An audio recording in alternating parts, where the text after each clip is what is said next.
Так, всем привет.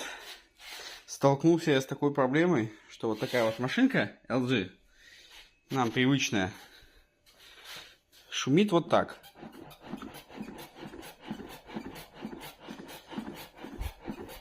Слышно, что писк идет по левой стороне, где-то здесь.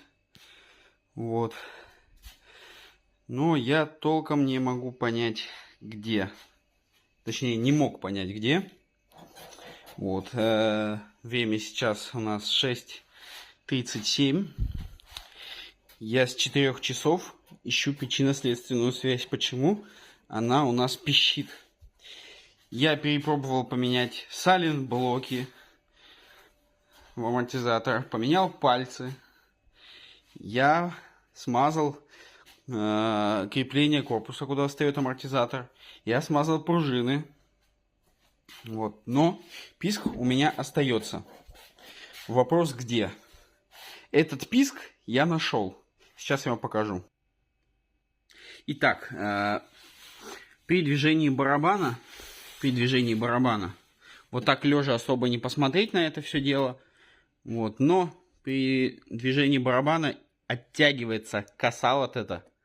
И происходит вот такой звук. А когда на отжиме, она очень сильно оттягивается. И вот слишком громкий такой неприятный звук. Вот, что я сейчас сделаю? Я сейчас откручу этот винт. Вот я его открутил. Опа. Поднимаюсь, ставлю машинку. Вот, и хочу вам показать. Звука абсолютно никакого. 2 часа я не мог понять, что это у нас именно тянутся провода от корпуса. В этом месте, скорее всего, возможно, какие-то перетирания. Вот.